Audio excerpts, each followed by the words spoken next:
Hi friends, ఎలా ఉన్నారు అందరూ? సారీ, ఈ మధ్య నా హెల్త్ కండిషన్ వల్ల సరిగ్గా వీడియో చేయట్లేదు. కానీ ఇప్పటి నుంచి ప్రతి వీక్ ఒక వీడియో వస్తుంది. మరి ఇంకా లేట్ చేయకుండా వీడియోని స్టార్ట్ చేద్దాం. ఈ రోజు మనం చూడబోయే మూవీ పేరు డమ్సిల్. ఈ ఇయర్ అమెరికాలో రిలీజ్ అయిన ఒక మంచి ఫ్యాంటసీ మూవీ. ఒక చిన్న రాజ్యానికి రాణి అయిన ఎలోడీ హెన్రీ అనే ప్రిన్స్ ని పెళ్లి చేసుకుంటుంది. కానీ అదే రోజు ఎలోడీ ఒక డ్రాగన్ చేతికి దొరికిపోయింది. ఎలోడీ అసలు డ్రాగన్ కి ఎలా దొరికింది? అసలు ఈ డ్రాగన్ ఎవరు? ఇవన్నిటికీ ఆన్సర్స్ కావాలంటే ఎక్కడ స్కిప్ చేయకుండా మూవీ మొత్తం చూసేయండి. మరి ఇంకా లేట్ చేయకుండా మూవీని స్టార్ట్ చేద్దాం. మూవీ ఓపెన్ చేయగానే ఒక రాజ్యానికి రాజు తన సోల్జర్స్ తో కలిసి ఒక డ్రాగన్ ని ఫాలో చేస్తూ ఆ డ్రాగన్ ఉండే చోటుకి వెళ్తారు. ఆ రాజుకి అక్కడ ఆ డ్రాగన్ కి సంబంధించినవన్నీ కనిపిస్తాయి. ఆ రాజు ఆ డ్రాగన్ కి సంబంధించిన అన్నిటిని నాశనం చేయిస్తాడు. కరెక్ట్ గా ఆ టైంకి కోపంగా ఆ డ్రాగన్ నిప్పులు గక్కుతూ రాజు యొక్క సగం సోల్జర్స్ ని చంపేస్తుంది. రాజుకి కాపలాగా మిగతా సోల్జర్స్ రాజు చుట్టూ నిలబడతారు. కానీ ఆ డ్రాగన్ ఒకరిని తర్వాత ఒకరిని లాగేసి విసిరేస్తూ ఉంటుంది. అది చూసిన రాజు ఏం చేయలేక భయంతో డ్రాగన్ ముందు తలదించుకొని కూర్చుంటాడు. కట్ చేస్తే కొన్ని సెంచరీస్ తర్వాత ఒక చిన్న రాజ్యాన్ని చూపిస్తారు. ఆ రాజ్యానికి రాజు ఒక లార్డ్ బేఫోర్డ్. ఆ రాజుకి ఇద్దరు కూతుర్లు, ఎలోడీ, ఫ్లోరియా. ఎలోడీ, ఫ్లోరియా బేఫోర్డ్ యొక్క మొదటి వైఫ్ పిల్లలు. ఎలోడీ వాళ్ళ మదర్ చనిపోయిన తర్వాత ఎలోడీ వాళ్ళ ఫాదర్ సెకండ్ మ్యారేజ్ చేసుకుంటాడు.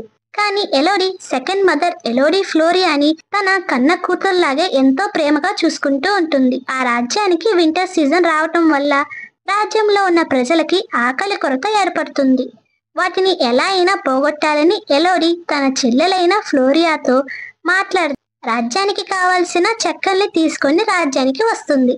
ఎలోడీ రాజ్యానికి వెళ్ళిన తర్వాత ఎలోడీకి రాజ్యంలో ఎవరో కొంతమంది న్యూ మెంబర్స్ కనిపిస్తారు. అది గమనించి వాళ్ళ నాన్నని కలవటానికి వెళ్ళిద్ది. అప్పుడే ఎలోడీకి వాళ్ళ నాన్నగారు పెళ్లి సంబంధం కుదిరించినట్టు చెప్తారు. ఎలోడీ వాళ్ళ నాన్న, అది చాలా పెద్ద రాజ్యం, క్వీన్ ఇసబెలా నిన్ను వాళ్ళ ప్రిన్స్ అయిన హెన్రీతో పెళ్లి చేయాలని డిసైడ్ అయ్యారు అని ఎలోడీకి చెప్తాడు. కానీ ఎలోడీకి ఇష్టం ఉండదు.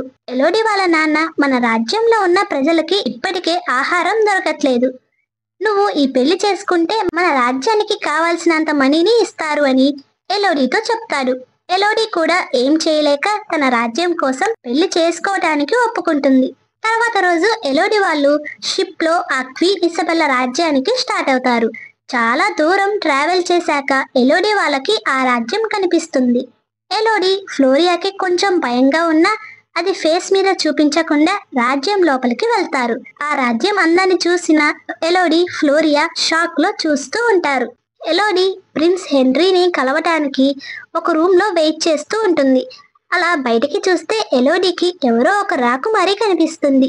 ఆ రాకుమారిని ఎవరో పిలిచేసరికి అక్కడి నుంచి వెళ్ళిపోతుంది.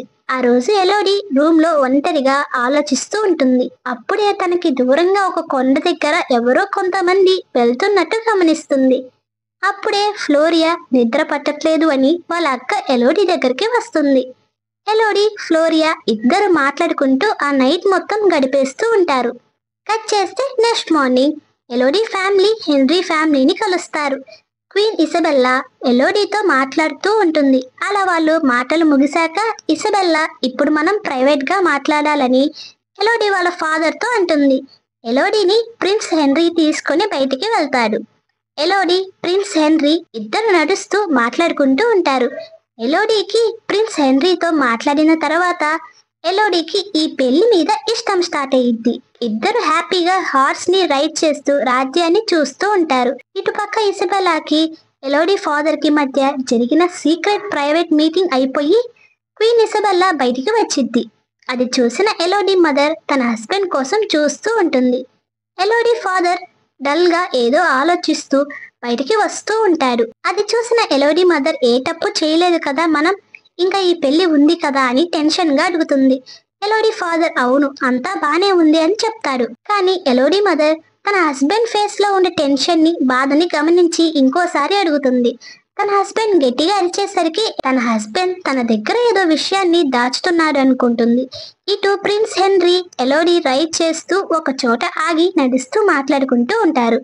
ఎలోడీ నైట్ చూసిన ప్లేస్ గురించి అడుగుతుంది. హెన్రీ అది వాళ్ళ యాన్సిస్టర్స్ ప్లేస్ అని, అది చాలా ఇంపార్టెంట్ అని చెప్తాడు. ఇద్దరు అలా కాసేపు మాట్లాడుకున్న తర్వాత తిరిగి రాజ్యానికి వెళ్ళిపోతారు. పెళ్లికి క్వీన్ ఇసబెల్లా అంతా రెడీ చేస్తూ ఉంటుంది.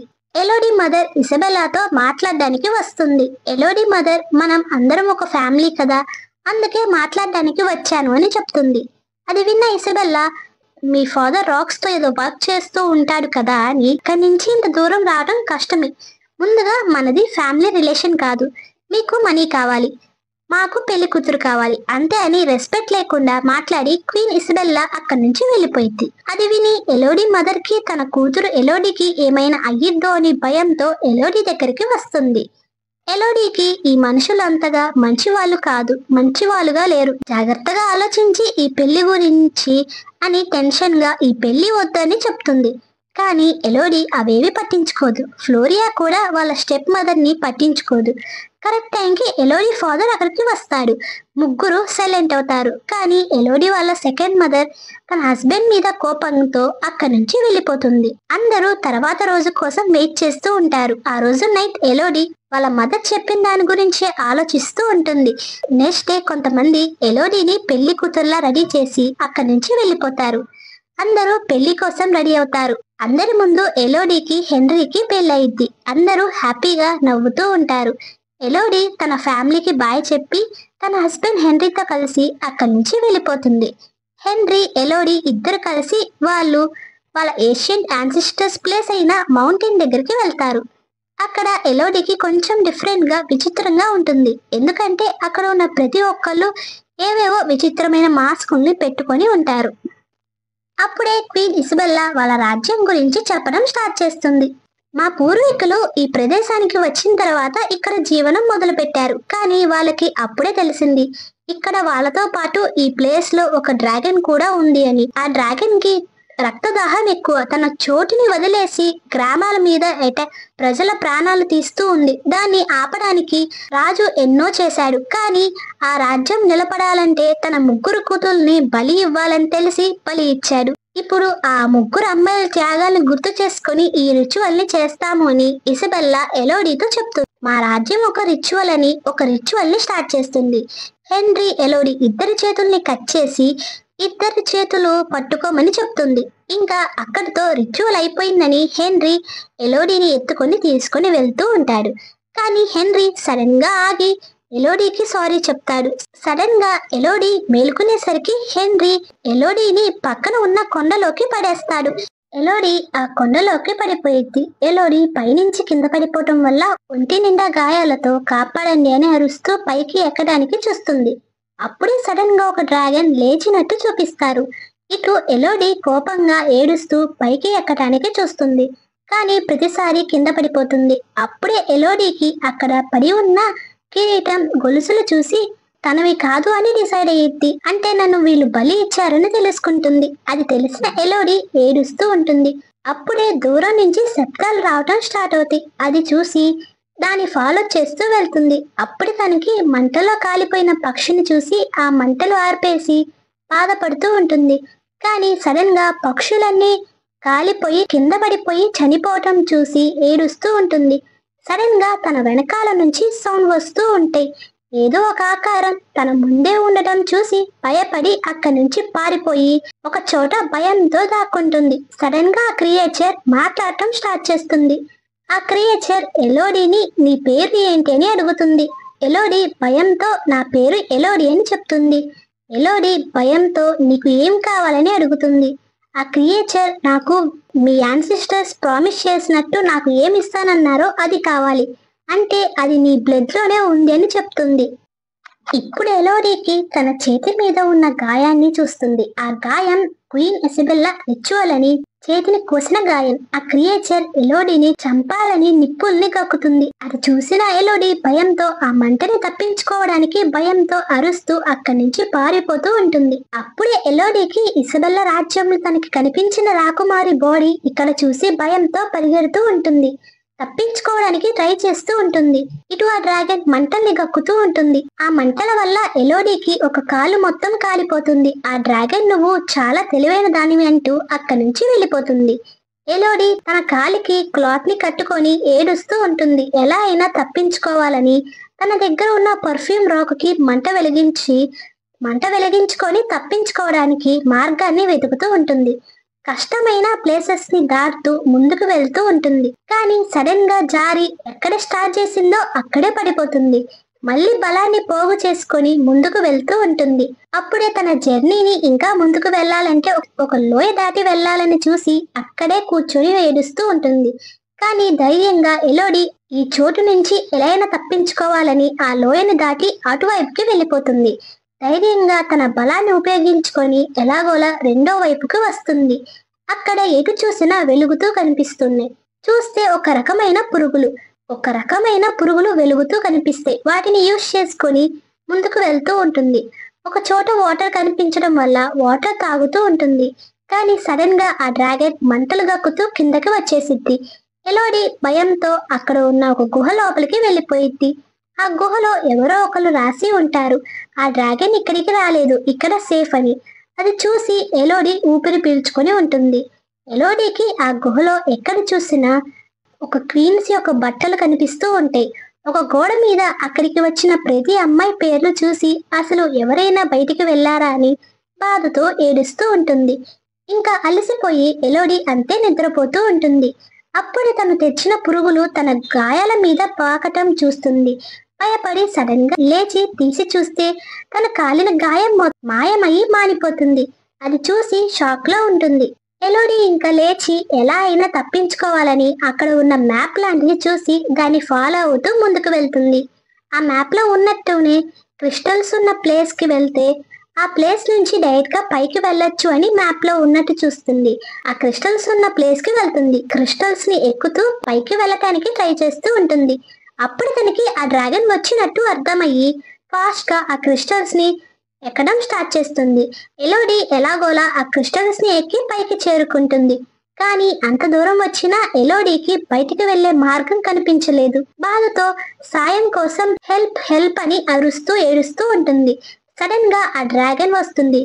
మంటల్ని గక్కి ఎలోడీని చంపుతుంటే ఎవరో ఎలోడి అని పిలవడం వినిపిస్తుంది. అప్పుడే ఎలోడిని కాపాడడానికి ఎలోడి వాళ్ళ నాన్నగారు గుహలోకి వచ్చినట్టు చూపిస్తారు.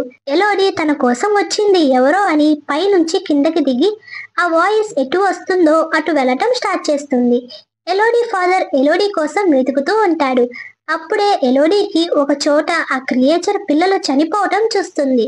అప్పుడే మనకి అసలు ఏం జరిగిందో చూపిస్తారు. ఇసబెల్లా రాజ్య పూర్వీకులు ఆ రోజు రాజు తన సోల్జర్ తో డ్రాగన్ ఉన్న చోటికి వచ్చి ఆ డ్రాగన్ పిల్లలు గుడ్డులో నుంచి బయటికి రాగానే చంపేశారు. ఆ కోపం మీద డ్రాగన్ సోల్జర్స్ ని చంపి రాజుని చంపుతుంటే ఆ రాజు ఏం కావాలన్నా ఇస్తా అని చెప్పేసరికి నా ముగ్గురు పిల్లల్ని చంపావు కాబట్టి మీకు కూడా ఆ బాధ తెలియాలి కాబట్టి మీకు ఉండే మీ ముగ్గురు కూతుళ్ళని నాకు బలి ఇవ్వాలని చెప్తుంది. అది విన్న రాజు తన పిల్లల్ని బలి ఇవ్వటానికి ఇష్టపడని రాజు తన కుమారుడికి పెళ్లి చేసి ఒక చిన్న రాణిని తీసుకొని వచ్చి ప్రతి జనరేషన్ లో ముగ్గురు రాణుల్ని బలి ఇవ్వటం స్టార్ట్ చేశారు. ఆ డ్రాగన్ కి అది తెలియకుండా ఆ క్వీన్స్ ని పడేసే ముందు ఆ రాణి చెయ్యి కోసి వాళ్ళ రాజకుమారుడి రక్తాన్ని అంటించి పడేస్తున్నారు. అది తెలియని డ్రాగన్ ఆ బ్లడ్ స్మెల్ ద్వారా ఆ రాజకుమార్తెలే అని ప్రతి ఒక్కరిని చంపుతుంది. ఇది మొత్తం ఎలోడీకి తెలిసిపోయింది. ఎలోడీ వెతుకుతూ ఎవరు వచ్చారు అని ముందుకు వెళ్ళటం స్టార్ట్ చేస్తుంది. సడన్ గా డ్రాగన్ వీళ్ళ వాయిస్ విని అక్కడికి వచ్చిన వాళ్ళ మీద అటాక్ చేసి చంపుతూ ఉంటుంది. ఆ డ్రాగన్ ని చూసి ఎలోడీ ఫాదర్ తన కూతురు గురించి అడుగుతూ ఫైట్ చేస్తూ ఉంటాడు. కానీ ఆ డ్రాగన్ చేతికి దొరికిపోతాడు. ఎలోడీ వాళ్ళ నాన్నని చూసి ఆ డ్రాగన్ కి కనిపించకుండా ఎలోడీ ఒక చోట కూర్చొని ఉంటుంది. ఎలోడీ ఫాదర్, నా జనాల కోసం నాకు ఈ విషయం తెలిసినా నిన్ను సాక్రిఫైస్ చేశాను, కానీ నేను ఉండలేకపోయాను, అందుకే నిన్ను కాపాడడానికి తిరిగి వచ్చాను, నాకేమైనా సరే నువ్వు బయటికి రాకు అని అనేస్తాడు. అది విన్న ఎలోడీ బాధగా బయటికి రాకుండా ఉంటుంది. డ్రాగన్ ఎలోడీ వాళ్ళ ఫాదర్ ని చంపేస్తుంది. డ్రాగన్ కి ఎక్కడి నుంచో సౌండ్ వినిపిస్తుంది. అది ఎలోడీ అనుకొని డ్రాగన్ అక్కడి నుంచి వెళ్ళిపోయింది. ఎలోడీ వాళ్ళ నాన్న బాడీని చూసి ఇంకక్కడి నుంచి పారిపోవడానికి చూస్తే వాళ్ళ నాన్న వచ్చిన రూట్ ని చూసి స్పీడ్ గా బయటికి వెళ్ళిపోయింది. కానీ ఆ డ్రాగన్ ఎలోడీని ఫాలో చేస్తూ బయటికి వస్తుంది. ఎలోడీ ఆ డ్రాగన్ కి కనిపించకుండా ఒక చోట కూర్చొని ఉంటుంది. ఆ డ్రాగన్ ఆ కోపంతో నిప్పులు గక్కుతూ ఉంటుంది. అది ఇటువైపు చూసిన క్వీన్ ఇసబెల్లా దాన్ని ఫిక్స్ చేయాలని, నాకు తెలుసు ఈ అమ్మాయి ఇబ్బంది తెస్తుందని ఫ్లోరియా వాళ్ళ మదర్ ఉండే చోటికి కనుక్కొని ఫ్లోరియాని తీసుకొని వెళ్ళిపోతుంది. అడ్డు వచ్చిన ఫ్లోరియా మదర్ ని పొడి చేస్తుంది. ఇటు ఎలోడీ హ్యాపీగా అంతా అయిపోయిందని బయటికి వచ్చింది. అప్పుడే గాయంతో ఉన్న వాళ్ళ మదర్ ని చూసి ఇసబెల్లా వాళ్ళు ఫ్లోరియాని తీసుకొని వెళ్లారు అని తెలిసి ఫ్లోరియాని కాపాడడానికి వెళ్తుంది. ఇటు ఇసబెల్లా ఫ్లోరియా చేతిని కోసి తన బ్లడ్ తో కంబైన్ చేసేసి ఆ లోయలోకి పడేస్తుంది. ఇటు ఎలోడీ వచ్చేసరికి అక్కడ ఎవ్వరూ ఉండరు. ఎలోడీ ఫ్లోరియా కిందే ఉందని తెలుసుకొని తన చెల్లెల కోసం ఆ డ్రాగన్ తో ఫైట్ చేయడానికి స్టార్ట్ అయ్యింది. ఇటు డ్రాగన్ ఫ్లోరియాని తీసుకొని వెళ్ళిపోతుంది. ఆ డ్రాగన్ మాయ చేయటానికి ఒక చోట వస్తువుల్ని పెట్టి ఒక టైంకి పడేలా చేస్తుంది. ఎలోడీ ఎలాగోలా తన సిస్టర్ ని కనుక్కుంటుంది. ఆ డ్రాగన్ తన కోసం వాళ్ళ సిస్టర్ వచ్చిందని ఫ్లోరియా దగ్గరే కూర్చొని ఉంటుంది. కరెక్ట్ టైంకి ఎలోడీ పెట్టిన వస్తువులు కింద పడిపోతాయి. డ్రాగన్ ఎలోడీ అక్కడ ఉందేమో అనుకొని వెళ్ళిపోయింది. డ్రాగన్ ఎలోడీ చేసిన కిక్కి పడిపోయి ఆ శబ్దం వచ్చిన ప్లేస్ కి వెళ్ళిపోతుంది. ఇటు ఎలోడీ తన సిస్టర్ ని తీసుకొని వెళ్తూ ఉంటుంది. కానీ ఆ డ్రాగన్ ఎలోడీ వాళ్ళ దగ్గరికి వచ్చింది. ఎలోడీ తన సిస్టర్ ఫ్లోరియాని ఒక చోట ఉంచి ఆ డ్రాగన్ తో ఫైట్ చేస్తూ ఉంటుంది. ఆ డ్రాగన్ కి అసలు నిజం చెప్పాలని ట్రై చేస్తూ ఉంటుంది. కానీ ఆ డ్రాగన్ ఎలోడీ మాటలు నమ్మదు. ఎలోడీని చంపాలని ఎలోడీ మీద అటాక్ చేసిద్ది. కానీ ఎలోడీ ఎలాగోలా తప్పించుకోవడం వల్ల ఆ నిప్పు రవ్వలు తిరిగి డ్రాగన్ మీద పడిపోతాయి. ఆ డ్రాగన్ ని వదిలేసి వెళ్లకుండా ఆ డ్రాగన్ కి నిజం నువ్వు కూడా అమాయకులను చంపావని చెప్తుంది. ఎలోడీ తన దగ్గర ఉన్న పురుగుల్ని యూజ్ చేసి ఆ డ్రాగన్ కి నయం చేస్తుంది. కట్ చేస్తే ఇటువైపు మూడో అమ్మాయిని బలివ్వడం కోసం మూడో పెళ్లి చేస్తూ ఉంటారు. అప్పుడే అక్కడికి ఎలోడీ వచ్చి ఆ అమ్మాయిని పారిపోమని చెప్తుంది. ఇక అప్పుడే ఇసబెల్ తన పనికి మాలిన స్టోరీని, ఒక అబద్ధమైన స్టోరీని మళ్ళీ చెప్పడం స్టార్ట్ చేస్తుంది. ఎలోడీ నవ్వుతూ అవునా సరే పైకి చూడండి అనేసరికి ఆ డ్రాగన్ కోపంగా వీళ్ళని చూస్తూ ఉంటుంది. ఆ డ్రాగన్ తన కోపాన్ని మొత్తం నిప్పులు గక్కుతూ ఆ రాజ్యాన్ని నాశనం చేసేస్తుంది. ఎలోడీ చేసిన హెల్ప్ గా ఆ డ్రాగన్ గుర్తుంచుకొని ఎలోడీకి ఒక సోల్జర్ గా ఎప్పుడు తోడుగా ఉంటుంది. ఈ సీన్ తో ఏం చేసేస్తారు. కథ సమాప్తం. ఈ మూవీ ఎక్స్ప్లెనేషన్ నచ్చితే ఒక లైక్, ఇంకొంచెం నచ్చితే మీ ఫ్రెండ్స్ అండ్ ఫ్యామిలీకి షేర్ చేయండి. ఇలాంటి వీడియోస్ కోసం నా ఛానల్ ని సబ్స్క్రైబ్ చేసుకోండి. అండ్ లాస్ట్ గా ఎలా ఉందో కూడా కమెంట్ చేయండి. గుర్తుపెట్టుకోండి, నేను ప్రతి కమెంట్ కి రిప్లై ఇస్తాను. లాస్ట్ గా